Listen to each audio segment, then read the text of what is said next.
What is going on, everybody? Welcome to our special on the road edition of Paramerican Radio. What that means is no commercial breaks, no fancy cuts, just straight to the meat of what we do, because Tinder Steve has way too many videos that he's cutting out here to try to put together a Paramerican Radio slice and dice. But we want to bring you the content while we're on the road because we're having an amazing time. As usual, I am here with my best friend, Mr. Justin Holstein. Hello. What up? What's up, Tinder Steve? What's up, guys? We are doing our thing out here on the Sir No Face Lives tour. We are through the first 5 dates, and holy fuck did that go by fast. Yeah. It seemed like I blinked my eyes and we were through Texas. It was weird. It was like, it kept feeling like forever when we were in Austin. And we were only there for 2 days, but it felt like forever. And then all of a sudden, boom, 5 days later on the road. Yeah, I think it's that anticipation. It's like when you want to get things started and there's so many moving parts to bring together. And I think it's that stress level. Because it was the same way for me of worrying about all those parts coming together. Yeah, and it seemed like once it started, it was banging by really fast. A lot of things different on this tour. This is the biggest tour we've ever been on. The most attended tour we've ever been on, easily, probably 3 times bigger than our past tours, in which for the first time ever we're playing incredible venues like the House of Blues, the Tobin Event Center, and our biggest venues are still yet to come. To everybody who's came out, God, thanks, man. I mean, you have all made us feel incredible. You've made us feel like we're doing something right, and we are humbled by your support, and you made us feel amazing. I mean, I don't know how else to say it, right? Yeah, I mean, even we've had some Paramerican Radio fans come out and give a shout out, like Jose Ortiz from, I think that was in Austin. Yeah. Wait, Austin or Houston? No, it was in Austin, yeah. Emos. Was it Austin, Emos? Yeah. Yeah, I've had several people come up to me and say, hey, I've watched every, episode of Paramerican Radio, and, when's it coming back? And it never went away. We just had, there's a few people doing a lot of stuff. And, I think the reason that people enjoy Paramerican Radio is because we put a lot into it. And, we try to make sure that it's always as good as it can be. And when we can't make sure of that, rather than just kind of filter junk out there, we take a little break. But out here on the road, we've talked about doing this for a while, which is setting up and doing a mobile podcast. Which is cool. So I'm glad we're doing this. I really like this idea. This is kind of what I hope Paramerican Radio eventually graduates to. I would much rather see it being a mobile podcast than a stationary one. Yeah, so, even to the point where we could literally just tour and take the podcast to the people and bring like people locally. Like for instance, when we were in Dallas, I took Jake and Steve down to what's the square there? Dealey Plaza? Dealey Plaza, right? Yeah. And I just wanted to I've been kind of going on and on about this at home, and Jake has never actually seen it, and you had never actually been there either, right? Yeah. Are you talking about the JFK conspiracy? Right, yeah. Gotcha. Justin's favorite conspiracy. We've talked about it a million times. Yeah. We have slight differences in opinions about it. But yeah, we've talked about it a lot. Yeah, but anyway, when we were down there, I heard this, like this tour going on above us. And I walk up there, and you can just, there's this younger guy giving the tour and an old guy just sitting there. And you could see, how you can just see wisdom in people's eyes? It looks like this guy has seen some shit over his life, right? And he's kind of quiet, just leaning forward. And I walked up and asked, could we get an interview? And the guy's like, well, you don't want to talk to me, you want to talk to him. And I'm like, absolutely. I didn't know anything about him. So this but wait, no. This guy was just sitting there, right? And this other guy was on the microphone talking and like saying all this stuff. So you would think like, oh, this is the guy, to go talk to. But really, the master, whatever, the dude in charge, the dude's just sitting back, Yeah, and his name is Robert Grodin, and he's the dude who wrote JFK. He was the technical consultant on it. He was the staff photographic consultant to the House Select Committee on the assassination. So they did this 12 years later. After Kennedy was assassinated, and they kind of sped through their findings saying it was this magical bullet thing. 12 years later, they did a House Select Committee, and they did find it was a limited conspiracy, and that there was a 90, I think he said 8% probability that another shot came from the grassy knoll there. Yeah. Now, this is a lot of stuff that wasn't out there in the public. People don't know about this, but this is actually in our record currently. That's what the House Select Committee found. Yeah. Well, I mean, it's one of the best conspiracies out there. I always say that if you want to have an introduction to the conspiracy world, the two meatiest ones are JFK and the moon. Yeah. Because both are just right with obvious things that don't make sense. Both of them were events that changed the world. Both of them were events that people remember where they were, when it happened. Everybody talked about where they were when the JFK, what the announcement came on that he was assassinated. Where people said, "I remember what the curtains looked like. I knew what temperature it was that day. I remember everything about it." And the same thing when Armstrong's, took one step for humanity. People knew where they were. Both of them clearly a ton of bullshit being thrown around. And JFK, it's funny when you start really delving into it. The one thing, at least where I got to, because there's multiple conspiracies. The stupidest one is the non-conspiracy, is that Lee Harvey Oswald acted alone. Then there's one that it was purely mafia related, especially because JFK's father was heavily involved with the mafia, and Jack Ruby was heavily was involved with the mafia. And then there's obviously the ones that tie together a bunch of stuff, including the Cuban Missile Crisis, the mafia, Vietnam War. So. And then there's one that involves the strangest one that has the most really crazy information. I was like, wow, this actually makes sense. Is this CIA agent who on his deathbed said, "I shot him. I was right behind him with a machine gun and I accidentally shot him in the back of the neck, or in the back of the head." But what I did get to, I guess the thing is, after looking at it all, I honestly got to a point where I started to tune out, because there were so many reasons to kill him. So many reasons. Let's take that back. None were good reasons. Right. Okay. Right. But so many people that, massive powers that would have gained by his death. Meaning it's almost not even important of how he died. Right. It's the fact that once you realize the various interests that wanted him dead. Right. There were so many of them. And then there were even bizarre things like, a lot of people don't know this, JFK was absolutely committed to opening up the UFO files. He was going to peel the lid off all the UFO files and let it out there to the world. That's just on top of everything else that he was going to do. The bottom line is he was just against secret societies, period. He didn't like secrets. He really kind of looked at secrets as the same thing as lies. Yeah. You know what I mean? And he was looking to just eliminate secrecy across the board. Yeah. And that doesn't fly with the mob, the CIA, the FBI. Go down the list, it doesn't fly. It's funny. I think a lot of when we were sitting there that day in Dallas, and Robert Groden, I was basically posing the question. I could tell he gets a lot of, and like we say, there's no such thing as a dumb question. Yeah, there is sometimes. Yeah, bullshit. And sometimes people get sick of hearing the same thing over and over. So at one point, I basically posed the first question, and we can maybe just intercut this in this when we're releasing it. But it's definitely a cover-up. What happened that day is the whole world changed. If President Kennedy had lived, the Vietnam War would never have happened the way it did. When the president was killed, all we had there were advisors. We didn't have any combat troops at all. Thanks to the president being killed and Lyndon Johnson taking over, we ended up with 58,000 American deaths. That was the main reason. The other thing is that it is likely that the presidents who followed would not have been there. As I said, the whole world changed when President Kennedy was killed. We got used to the cover-up. The Warren Commission was a lie. They knew they were lying. It's not that they just made mistakes. Their job was to stop it.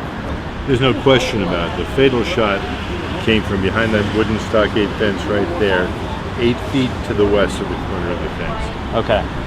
That's where the House Assassinations Committee said that the shot was fired from. That's where the acoustics evidence shows it was fired from. That's where the eyewitnesses saw the smoke.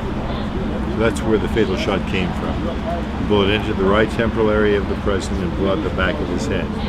Not straight on, but tangentially.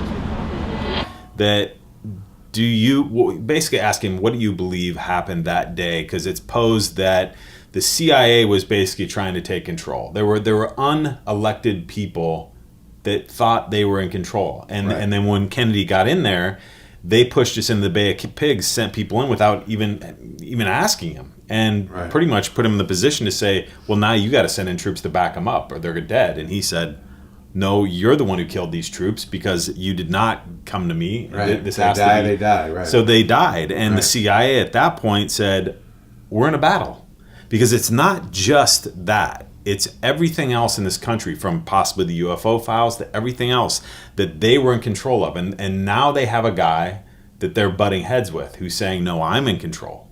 I'm the elected person. Well, listen, here. a guy who is publicly stating, I am going to eliminate secret societies. Right. I am going to I'm coming after you. Right. Like, let it be known right now. I mean, it's not like he was doing it secretly.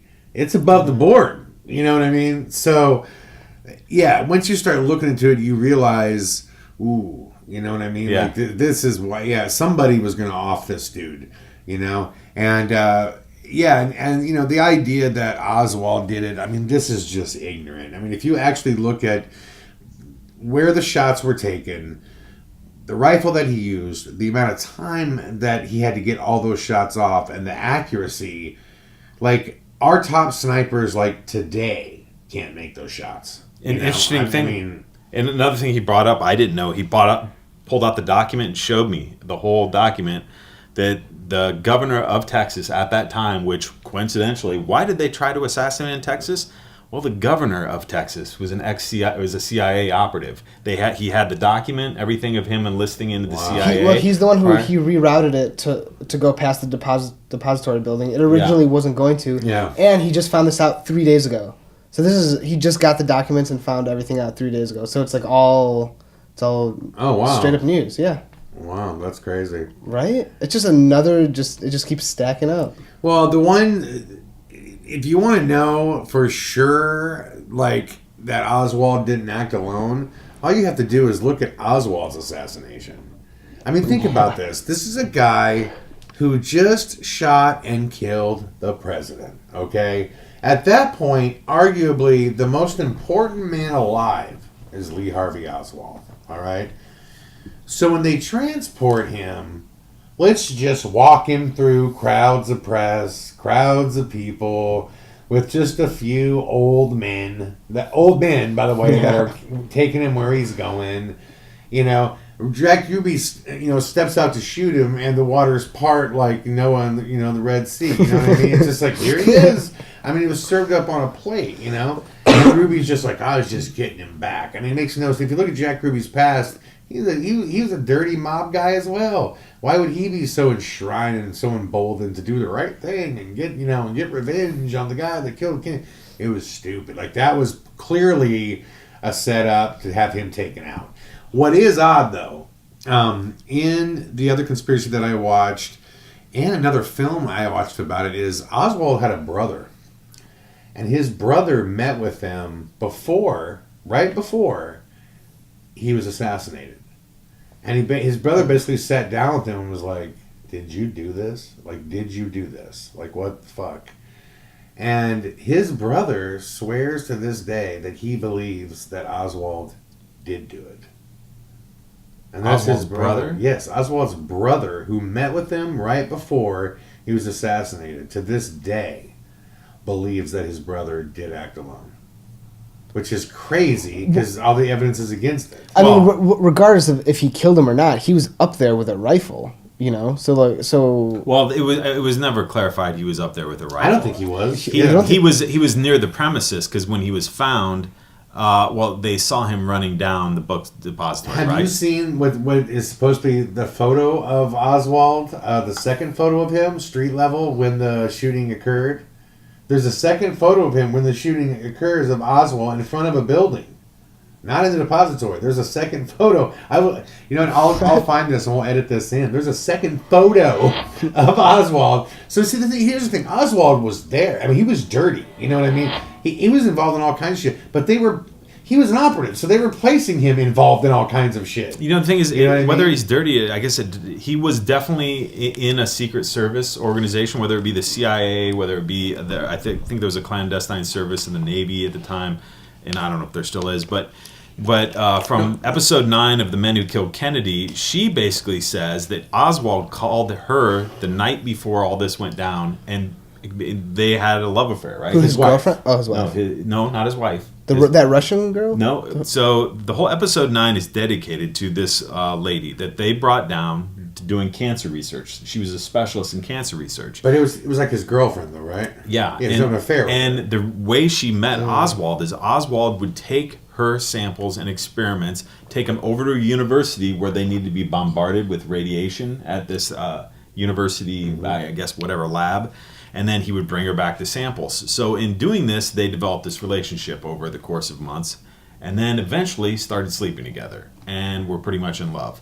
She says things got really fishy, and he started not trusting his handlers, what was happening, and started feeling like he's getting set up. Because the whole reason they were metastasizing this cancer was to kill Castro. They wanted an indirect way of assassinating Castro, where it wasn't by gun. It was like, well, he just died of cancer. Who knew?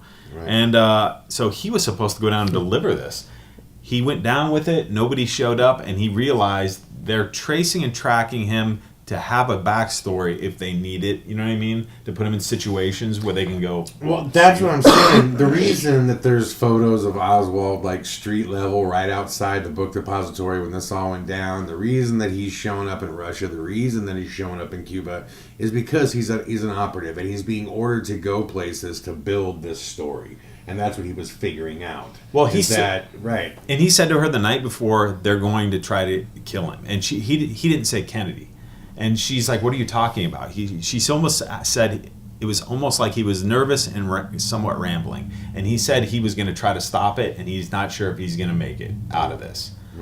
And he said, "I love you," blah blah blah, and kind of like this might be the last time. But did he ever publicly go out and say that he did it?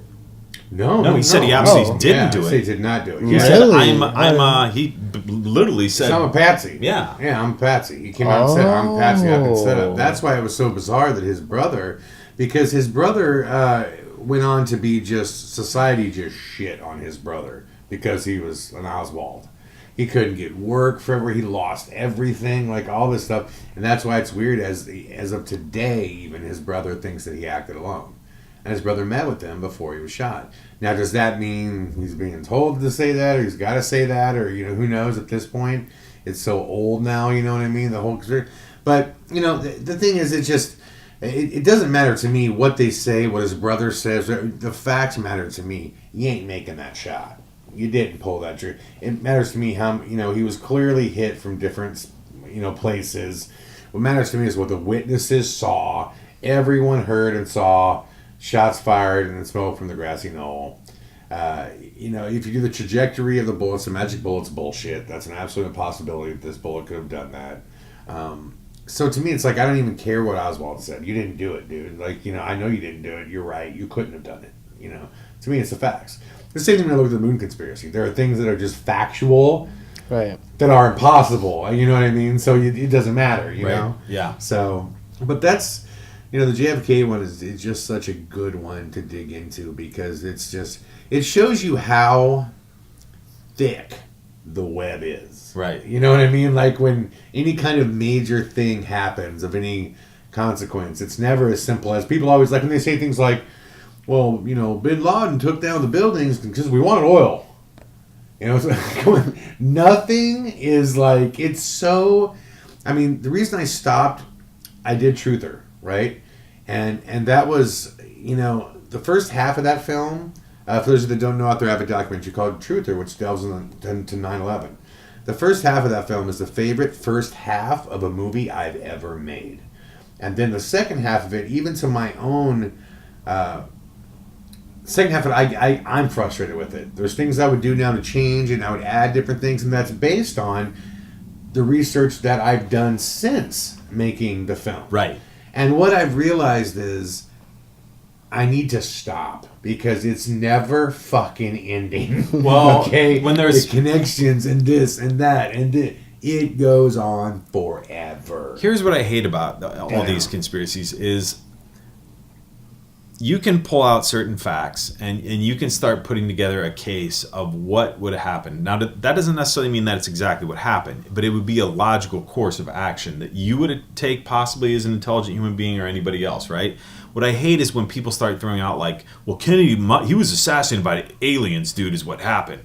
And then they start throwing out crazy type stuff because to me that totally discredits the concept. The term conspiracy gets this bad rap, like nutballs, or with right. Like you phrased in a documentary with tin hats are making this stuff up.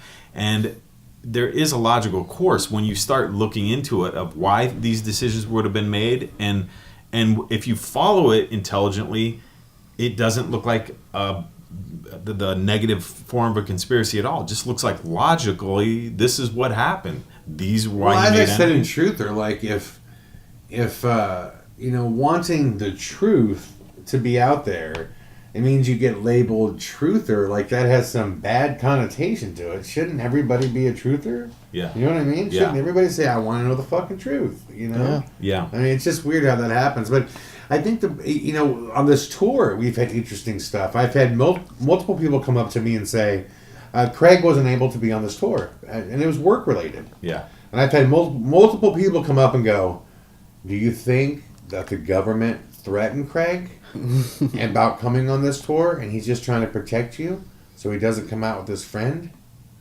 And I'm like, no.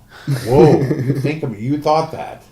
And you start realizing, I've had many people come up and go, do you think that the government shut down Craig and those guys because it's actually an alien base out there? And I'm like, no, because I don't think they'd never let him on it if it was an alien base to begin with. But then again, it's like you start seeing like how these things start happening Right. and how thoughts, and that's why I eventually stopped looking into 9/11. What I know about 9/11 wasn't what we were told, and I have a pretty good idea of what it was about, But the problem is facts are malleable. You can bend them and change them. Like, I don't drink, for example, right? And I was in a band for 7 years, and I stopped drinking right when my band ended. And so if someone didn't know anything, they didn't know the facts, right? And I've had admitted, battles with addiction, older, non-alcohol related, right? So if someone wanted to say, well, look at these things that I know about Chad. I know he once battled with addiction. I know he was in a band, and when he was in college and he drank. And then I know all of a sudden he stopped drinking, right? Just stopped and didn't for years. Obviously, he was an alcoholic in his band and struggled with alcohol. No, I didn't. Yeah. I never did. I literally stopped drinking because I don't like hangovers. Yeah. That's all it was. Yeah. I've never struggled with alcohol. I can pick it up, put it down like nothing. Never been an issue. But if you looked at all those facts, someone could make that, and it would make sense. It would make sense to the outside observer. Yeah. They would go, guarantee he's an alcoholic. You know what I mean? I always wondered. I didn't know if it was just the fact you didn't like hangovers, or also the fact, like we talked about the idea that everybody's got their drug of choice, right? Like you didn't like weed. Yeah. Tell you the truth, most of the time I don't like weed. I mean, I don't like. And think about it. What happens when you drink too much alcohol or smoke a lot of weed and it's not really your thing? You lose kind of control a little bit. Yeah, the reason I've never liked weed is my mind actually works really fast, and weed just slows it down. And I feel like I'm going to make mistakes. Yeah. If that makes and when you life, right. You know what I mean? And there's enough shit going on in your life, you can't. Right. I can't afford to make mistakes. Right. So when I smoke, I don't get comfortable. I get nervous. And there's already a paranoia effect associated with it anyways. So to me, it's just, I probably smoked weed 20 times in my life. The last time was years ago. And every time I go into it hoping this special thing that everybody loves is going to hit me. And every time it doesn't. And every time I go, what the fuck did I do this for? You know, I don't like this drug, you know? But no, with alcohol, that truly was what it was. I remember waking up, it was after a show, a Mutter show, just waking up feeling horrible for like 2 or 3 days, it seemed, before I bounced back. And I hated the body aches and the massive headache and just the taste in your mouth. And a lot of it was like, I'm a heavy smoker anyways. And when I drink, oh my God, do I smoke. And oh man, you could barely breathe when I would wake up from drinking. It was a bad, drinking was just not, they didn't mix with me. I was never addicted to alcohol. I was never, you know what I mean? It's not like I was a drink every day guy or anything like that. Yeah. Never had issues with it. But my whole point being is just that that's how conspiracies can get started, because you can, just because A equals C doesn't mean, you know, you can predict B and have it be accurate. You know what I mean? So, you know, and that's why I eventually stopped with 9/11, because it goes so far back. There's so many people involved. It's so deep. There's no way. And the same thing with the moon. And the moon's a great conspiracy. And the same thing. It's such a big operation that there's no way. And, you know, where I finally left with all of them with JFK, what I don't think, although I want you to see it, Justin, the documentary about the CIA agent who says, I shot Kennedy. I was the guy that you have to see it because it's so convincing. I don't believe it. I don't believe it just because that seems so far out of reach from, you know, all the people that were trying to kill him at that time. And the fact that, like, the bums were assassins that were brought in. Those were known hitmen that were sitting on the street that were there to make sure the job got done. You know what I mean? What was the deal with Woody Harrelson's dad that Robert His dad was one of the bums. Yeah. He's one of the hitmen. Yeah, he said that. So he got to talk to Woody Harrelson. Woody Harrelson, and he asked him. Yeah. He asked. I mean, I don't know if we're allowed to say this, or I did. I guess we could. Say whatever was said to you. Okay, yeah. So he said that he had alone time with him, and he asked him. He said, "Do you think that your dad killed JFK, or do you think he was part of one of the hitmen who were sent to kill him?" And he said that his response was that kind of response where, you know, the way he described it is when your son like shoots up a mall or whatever, but he's still your son. You know, that like he knew that he did it, but he was trying to protect him. But he had stated pretty much that, well, he's there. He was there. But that doesn't necessarily mean he killed him. A lot of people don't know this. Yeah. That were sent in, Yeah. and they were dressed as bums, and they were there on the street, and their job was to make sure it got done. One of those hitmen, for those guys that don't know, believe it or not, was Woody Harrelson's fucking dad. Yeah. So bizarre, man. Which is fucking crazy. Like, how deep does this go? By the way, we can come back to this, but I just want to tell you this thing that blew my fucking mind the other day. So, are we all familiar with the Phoenix Lights? The UFO incident, the Phoenix Lights. Yeah. Are you familiar with this, Steve? Somewhat. Okay. So, I want to say it was in 2001. You know, rather than guess, I'll find it and we'll put it up here and show it.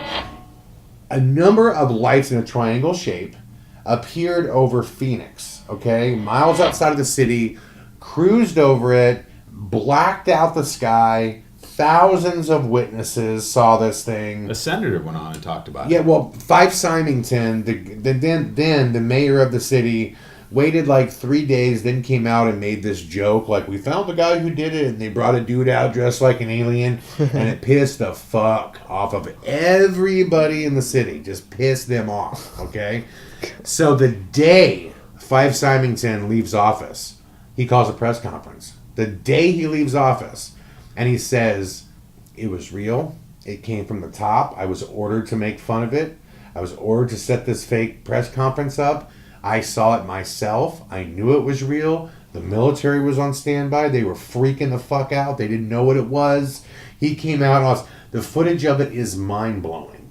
Well, at that time, there was a plane that came down and right in the trajectory of what this was. And the plane called in and said, hey, there's something real big on the horizon here, and I'm flying straight towards it. What the fuck is this?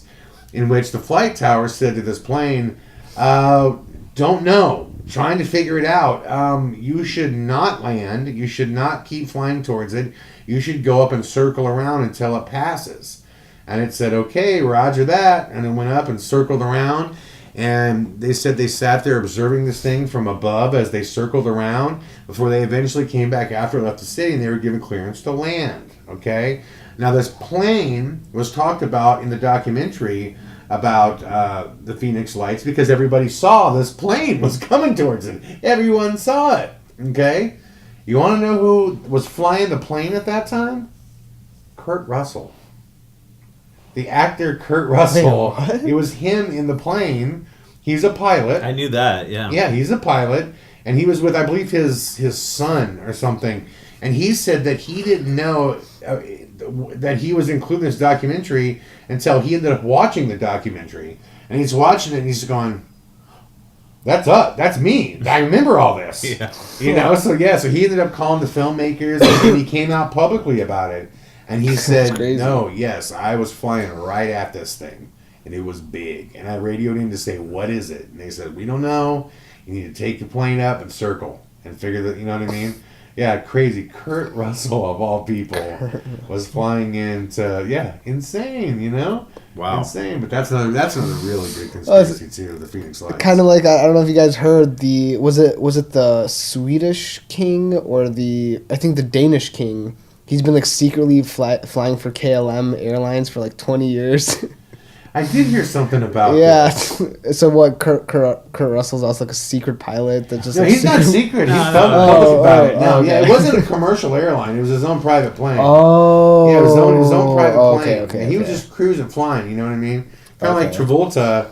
Well, Travolta is a commercial class pilot. He can fly 757s and shit. Like, yeah, in fact, he has a Boeing at his house. Right. He has a driveway, a walk-in driveway, and a fucking 757 parked at his house. Yeah. I swear to God. Can't make this shit up. Think how insane that is, dude. When you're rolling and bang so much, you just go out and buy a 747.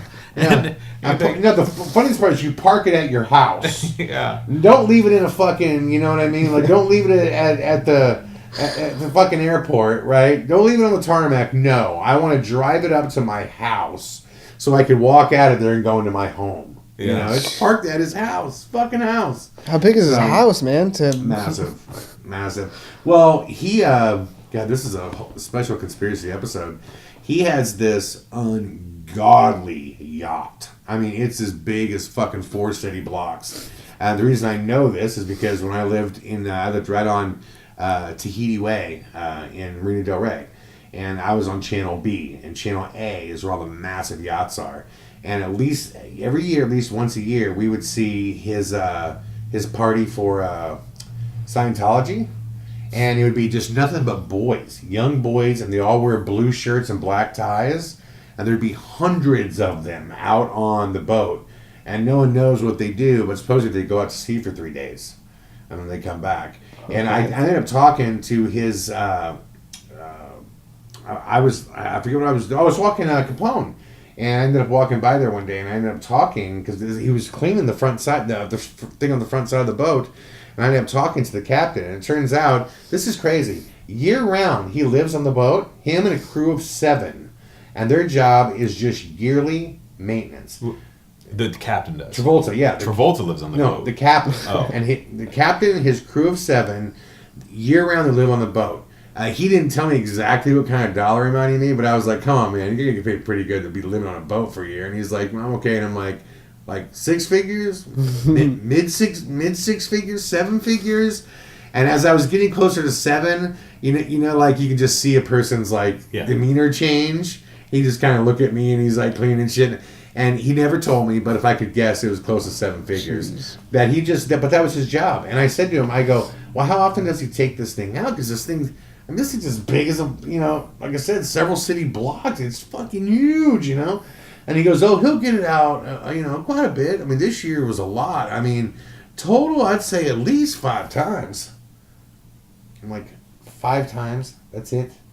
This guy owns this fucking floating monster that sits in the water, and he employs you and, a crew of 7 to just keep it spotless And a lot is 5 times. What's a few? 2 times? Where's that money coming from? That's not Look Who's Talking money, right? I mean, is that Pulp Fiction money? I mean, where is that residual off of? Well, I guarantee. See, the thing is, it's none of that. I mean, it's some of that in the sense that that's what how they blew up after Pulp Fiction. Yeah. For a while, he was the top Hollywood's top paid actor after Pulp Fiction, and he got to like $20 million a film. Yeah. But they've got these money management companies and Smart investors. ones. I think he got some good people on board because. Well, he did, but he didn't initially because he was like ass broke after Look Who's Talking finale. I mean, like his career was done. I mean, if you want to talk about a guy that owes his entire life to Quentin Tarantino. Yeah. I mean, Travolta now he's considered like one of like the royalty of Hollywood. He was a fucking joke before Tarantino. He was the Look Who's Talking guy with the baby talk movies. Like, it's a fucking joke. You know what I mean? And it's too bad because he's a tremendous actor. Tremendous actor. Yeah, I mean, well, the same thing. Sam Jackson was always a good actor, but he became like the shit once he was Jules Winfield. You know what I mean? Oh yeah, man. So I mean that changed everything. What I have a trivia question for you. What's the first movie you guys ever saw Sam Jackson in? And see how far back you guys can go. I think it. I think it was Coming to America that I saw him in. Wow, you nailed it. That's it. I don't. He walks into McDowell's and he has I think it's like one line. Anybody move? I'll blow your fucking head off. Yeah. Dude, the reason I remember that... He gets beat up by Eddie Murphy. The reason I remember that, after you and I left the film festival, Sundance. Yeah. And we had Clown Show of Destiny, right, in Sundance. We drove all the way back, and that was like a 17-hour drive or something, and you had booked me on the red eye out that night. Yeah. By the time I got to the airport, dude, I was almost hallucinating. And I'm like starving, and I'm looking at the clock. I go, I got a little time. I walk up to the McDonald's, and I'm waiting in line. And I get up to the thing, and I go, I'll take a spicy chicken sandwich. And somebody behind me goes, make that 2. And I'm like, and I didn't turn around. The guy just shook his head. He comes back, and he goes to me, that's $18 and whatever. I go, no. And I'm thinking somebody's trying to get me to buy their sandwich. I turn around. It's Mr. McDowell from Coming to America. Yeah, the dude who told me that. And he's smiling ear to ear. He's got a beard. Yeah. And I look at him and I'm like, he goes, I just thought it'd be faster if I bought both of ours. And I'm like, dude, I literally thought I was fucking hallucinating. I'm at McDonald's and Mr. McDowell is buying me a fucking spicy chicken sandwich. And I thought, so I fucking froze for a second looking at him, kind of smiling like, yeah. And he was paused looking at me because I'm like waiting, thinking, and I think, well, I guess this is real because he's fucking. This is an uncomfortable moment. And I go, hey, dude, I'm sorry, I can get it. And he goes, no, I'll get it, that's fine. So then I'm standing there and it was like uncomfortable. I go, so where are you going, man? And he's like, I'm just flying home. And he lived in, I think on the East Coast in Jersey. He's from Jersey, I believe. Yeah. A lot of people know. Chris Rock was in Coming to America. He was the guy that said. He had like 60-some cents or something for a soda, and it was like $1.05 or something. And he's like, "Ah, man, fuck it, keep the cup. Just put some soda in my hand." So yeah, there's just a lot of small time roles that became huge characters in Coming to America. No. Yeah. That's awesome. I love talking about this conspiracy shit. It's so fun. Well, since we've already jumped around, let's just get into it a little bit. The moon conspiracy. The one, we talked about this the other night, and I don't know if you've watched it yet. And if anybody else out there has never watched this, you have to watch the press interview that Aldrin and Armstrong did after they landed. Okay, now imagine this, all right? You just flew to the moon, all right? No human being has ever done this. It's the greatest technological advancement in the history of the world. You got out, you stomped around on soil on another planet, basically. Got back in a tin can that looks like it was made out of fucking foil and hangers. Yeah. Somehow made your way back to Earth, landed, lived. You would think you would be fucking ecstatic. You think you would be like, holy fuck, I am alive. That, you go watch this interview. It these dudes look solemn. They look scared. They don't want to talk. They absolutely look like honest men that were forced to bullshit people and were threatened. That's exactly what it looks like. You have to go watch it. What's really bizarre about, Armstrong is the guy that, made the legendary statement, right? The one small step. Why has this guy refused to do interviews forever? Why? He's dead now, right? He feels guilty. Yeah, but he never did shit. The only thing he finally said is he gave some speech where he said, and he was talking to students, and it was something to the effect of, you will do great things when you peel back the many hidden layers of truth. When you peel back history's many hidden layers of truth. That's like, and everybody kind of went, what the fuck are you talking about? Are you like referring to the moon conspiracy? Like, what the hell? If you look back at that time period, the biggest problem that happened is that, again, Kennedy made a promise that we now had to back up. And we could not back it up at that time. We did not have the technology to back it up. And I think everything would have been fine, and we could actually went past his promise date and played everything out fine had fucking the Russians not sent Sputnik up. Right. When Sputnik hit space, American shit, because we really did at that time, we connected that to military superiority. That's how we viewed it. Technology is military. And we heard that they had Sputnik up, we freaked. Oddly enough, especially back then, media has a lot of power, right? And they were able to control the media airwaves because it was only a low orbit, softball sized object they got in a low orbit, right? You think big deal, right? Oh, we're not going to send a softball sized nothing into Sputnik was relatively, it was really small. We're not going to send a softball sized object in low orbit. We're going to take men in an object and fly them to the fucking moon, And back. That was a jump. What I really think happened is I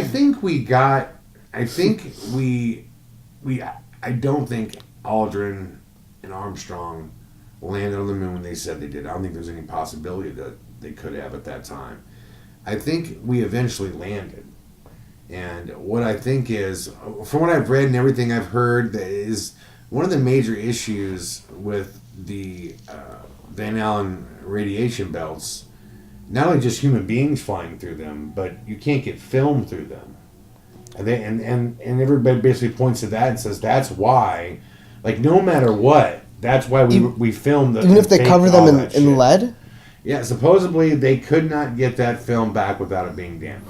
Everything that I've read, and you would think it'd be as simple as that too, right? Put it in a lead box, you know what I mean? Yeah. But from what I understand, the Van Allen radiation is like unlike anything you could possibly wrap your brain around, Sure. And also, I've heard there's issues with the film that if you basically took the film out on the moon, that there's issues that it would expose, like, right. Yeah, there's no atmosphere, so the radiation would be issues with that as well too.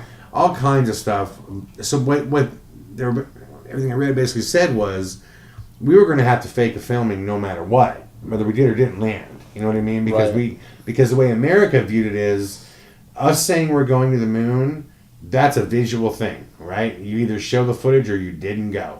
We could not come back on and go, hey, we're on the moon, make a phone call, and America just accepts it. Yeah. Right? The phone call itself was also incredibly fake. I mean, think about this. At that time, cell phones did not exist. But yet, he made a phone call and talked to the astronauts while on the moon. Yeah. Bullshit. You know what I mean? We couldn't do it at that time. So I think what happened was we eventually made it. I think we eventually made it. I think we have made it since. But I think it was the 7th mission, because the first 6 they clearly lied about. And if you want to look at the marker as to when we made it, well, when did we stop going back? That tells me when we made it. You know what I mean? Once we got there, and then how we went back. But what's really bizarre is to hear all the audio recordings of Armstrong and Buzz and even like Edgar Mitchell and all of them talking about the UFOs and things up there of going, hey, you know, we got visitors on the ridge watching us right now. Are those friendlies? And all this shit once they got up there. And all the photos of the buildings and towers and all the crazy shit that's up on the moon, which takes you back to my moon documentary, Skywide Lies. I believe the moon is a spaceship. I believe it's a satellite. I think it's a massive fucking ship. Which, if anybody isn't in the actual whole conspiracy world and they heard that pose, they would probably have the same opinion that I had initially when Chad was going on to make a documentary on the moon being a spaceship. And I'm like... Watch my documentary, Skywide Lies. I would fucking bet anything I have that it's a fucking spaceship. Or a satellite of some kind. It was put here. It was flown here. Yeah, whether you believe it or not, I did watch that one, and it was really entertaining, man. Yeah. It was good. It was great points. What I would say. It was probably one of the best structured documentaries. I mean, it's a short one too, right? So sometimes you hit the sweet spot. You hit the sweet spot about how to, I don't know, you know, there's like this very delicate thing of grabbing somebody's attention, entertaining them, making them laugh, you know what I mean? And it takes you through that parabola perfectly. Well, there are things that you can't get around. Like, I mean, look... Like, for example, the one thing that blew my mind the most is all of the hole or all of the craters are all the same depth.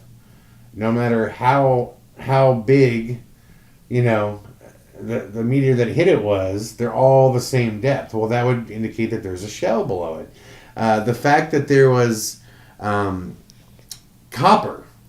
I'm sorry, bronze. Yeah. Bronze. Like, listen, it's like, I try to get this across to you when I explain this. It's like, listen, bronze is not a natural element. It's copper and zinc. That makes bronze, okay? Bronze doesn't exist anywhere in the universe. Like, we make this. Like, this is what we do. There's shitloads of bronze on the moon. So, someone had to put it there. You know what I mean? The fact that it's, you know, constructed, you know, pretty much of uranium. You know what I mean? And titanium. And titanium, and which is, you know, built is what we use for space travel. You know, like the fact that what I love about that one is that everybody, you know, when people hear me say this, they go, "That's just crazy," like, because it sounds like a sci-fi nutballs are the ones. No, you want to know who's saying this? MIT's brightest, NASA's brightest. Like, they're the guys that came up with this. They're the guys that said the moon rang like a bell for almost 2 hours after the frickin', you know, third stage of the rocket. Yeah, right. The moon basically, you know, when it landed, they're saying that the thing fucking, you know, rang like a bell for almost 2 hours, which is insane. Look into it, guys. Like, that's out of all the conspiracies that I've heard, I was just like you. That was the one that to me sounded like the biggest crock of shit ever. And it was the one that at every layer that I rolled back, I just went, wow. And again, because all this information is coming from NASA and MIT, it's not coming from whack jobs. It's coming from real people. And then when you start thinking about very fundamental things that we take for granted, like when there's an eclipse, okay, and do you realize what that means? That the moon is positioned so fucking perfectly that when, you know, the sun swings around, that it's the exact size. If it's 1 mile further away, or if the moon is, you know, 100 yards like smaller, like, you know, the eclipse wouldn't be perfect, but it's fucking perfect. You know, like the placement of it. It's basically, and it's the size is perfect. It's like 400 times smaller than Earth, which is what it needs to be to actually create the eclipse. Like, it's placed there in such with mathematic precision to make that possible. You know what I mean? This came up at a party right before I left for this tour we're on. I brought up the idea that the dark side of the moon, the dark side, the far side, is always facing away, and they said no. Everybody at the party was like going, that can't be true. I mean, everything's it is true. A planet circle, everything's spinning, and I go, it look it up, man. I go, and they call it tidal lock is what they've referred to it as to why, right? That this gravitational pull from our tide or vice versa is always keeping it in that same position, right? And that, so you got Pink Floyd's Dark Side of the Moon. You have, and then all these conspiracies that there are moon bases on that side that we don't ever see. Well, there are documents out that George Bush, G-Dub, Jr., that he built one of the largest ones on the other side. There's all kinds of documents that have been released by the government now about him building and constructing the largest U.S. base ever constructed on the dark side of the moon.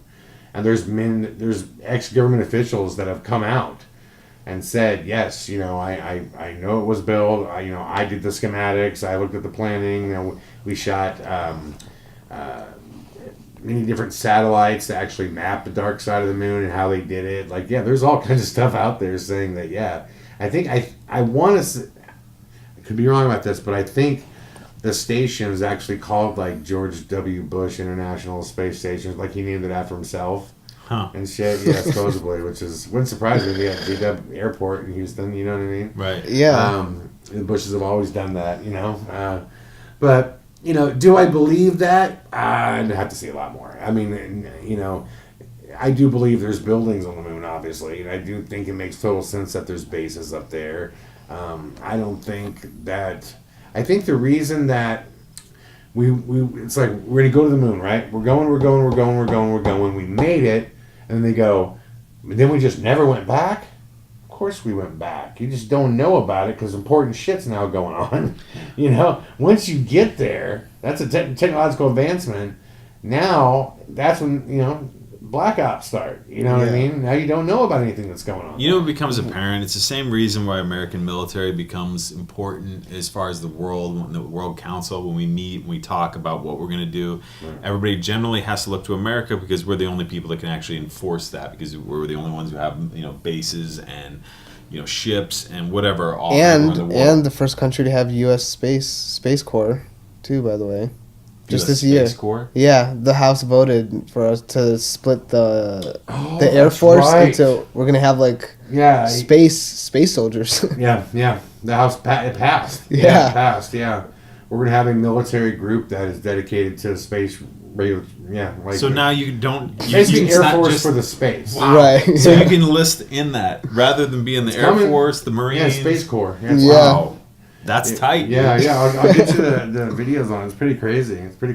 But, I mean, so there was a point, I think it was a year ago or so, I was just looking, and they were talking about the idea of opening up mining for titanium, helium-4, I think, various elements that are not very prominent on Earth, but there's a ton of it up there. Right. And now think about it. Who dictates who mines and who gets a license to and how? I mean, it's not owned by anybody, or is it? I don't know. I think a lot of things are changing, and I think a one world government's coming real fast, way faster than we think. I think it's going to be here really quickly. There's reasons why Space Corps and things like that are getting, streamlined. You know what I mean? Just get it done because they know they need it. One of the last things Obama did before he left office was sign over the budget for the plan to colonize Mars by 2030. Elon Musk obviously is, pushing to do it before then. I think that's all coming, man. I think it's all coming real soon. But anyways, before we wrap this up, I want to point out that a legend died today, and we're in Nashville, guys. Glenn Campbell. Yeah. Glenn Campbell. So, man, I just wanted to say, when I grew up in Houston, Texas, Rhinestone Cowboy was, an anthem growing up in bars and baseball games, and you just couldn't turn on the radio without hearing like a Rhinestone Cowboy, What a fucking legend. And it just so happens to be that we're in Nashville, of all places, when this happened. They were just playing that today. I didn't even realize that's Glenn Campbell was saying that. That's what I was telling you. We were at the bar, and they're playing that song. We just headed down, Bummer, man. There's been a lot of big names in rock and in music in general. Not just rock, but that have been taking the trip to heaven, man, lately. Obviously one of the craziest ones, Chester from Linkin Park. What a fucking weird deal. How did anybody else find this fucking weird that all these profile hangings, granted he's not a rock singer, but Aaron Hernandez for the Patriots. And he's in jail. He wins a case, one of his 3 life sentences, wins one, and, he's doing life, and they're saying that one that he wins could actually possibly help get him out of his next life sentence. The next day, he goes to his cell and hangs himself? Yeah. What? Chris Cornell, I watched the footage of the entire concert. It's all online. Great mood, rocks the fuck out, hangs himself. Chester Bennington, 6 kids, brand new album. Yeah, coming out. that and I worked with him. Yeah, I had a chance to talk to him and stuff like a couple months before that. Dude, Yeah. you know what I even noticed about him? I was like, man, he's in a better, because I grew up in Lincoln Park, and I always like seen Chester as this like small, like skinny dude. Right. He was like built, he was huge. He took his shirt off and stuff, and he was like really jacked. So he's been like working out on his body and stuff. He he looked like he had a new car, and I was like, wow, like he's living life. He was really happy. And then I was just blown away by this news. Like it was probably the last thing I would ever expect to read in the news. Yeah. Now, were both of these opiate-related deaths? Or No. Hangings. No. That's what's crazy. Chester hung himself.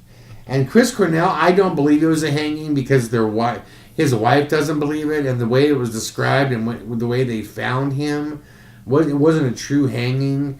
Heroin addicts, a lot of time, and he was a career heroin addict.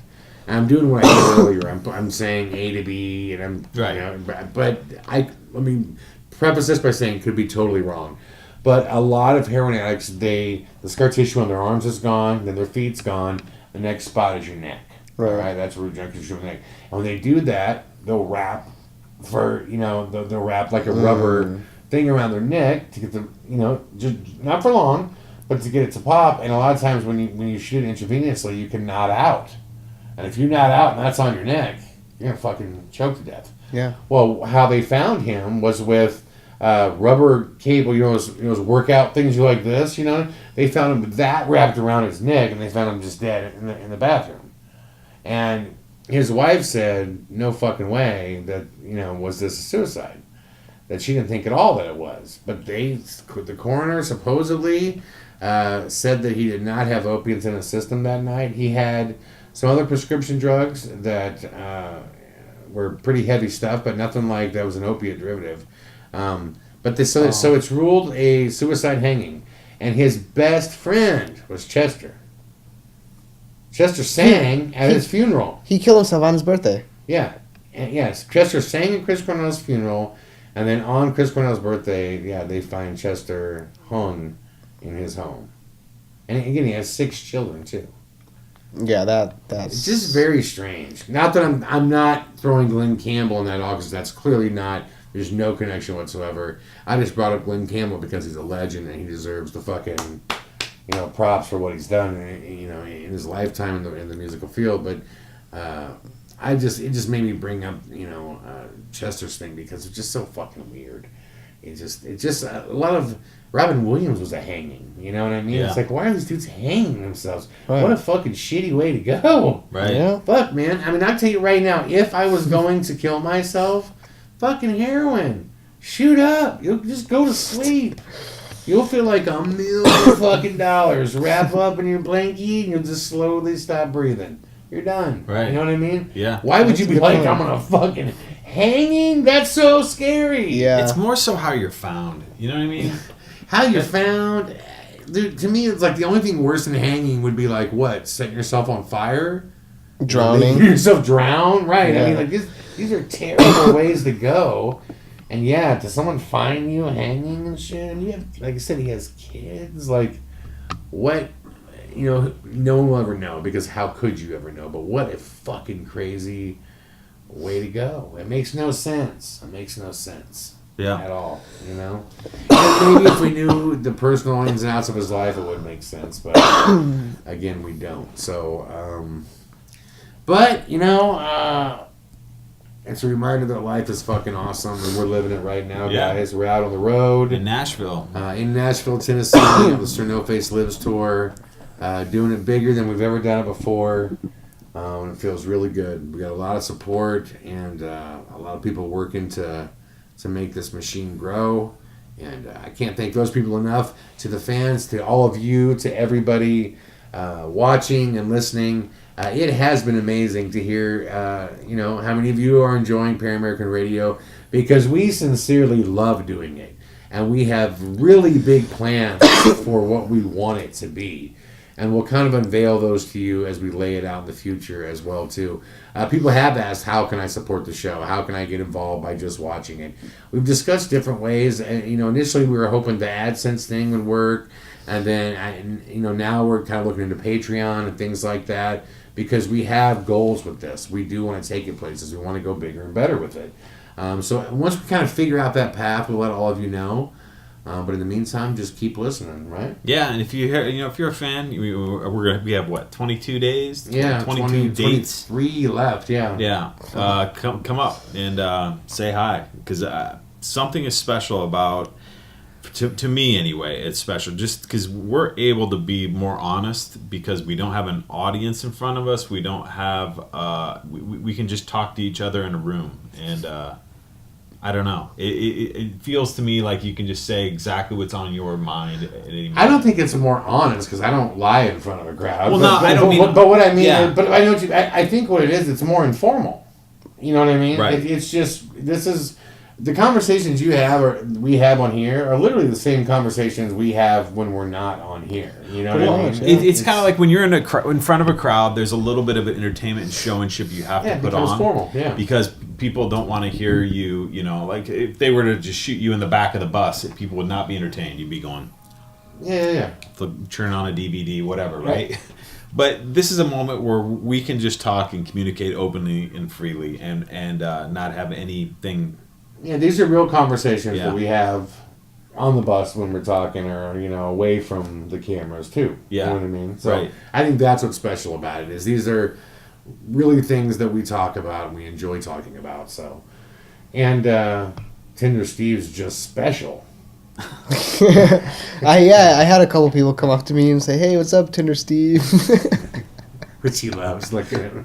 He loves it. It's pretty funny, man. Okay, let's wrap it up.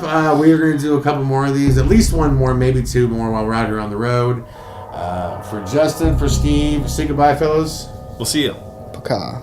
We will see you guys soon with more Paramerican Radio. Users. Paramerican Radio.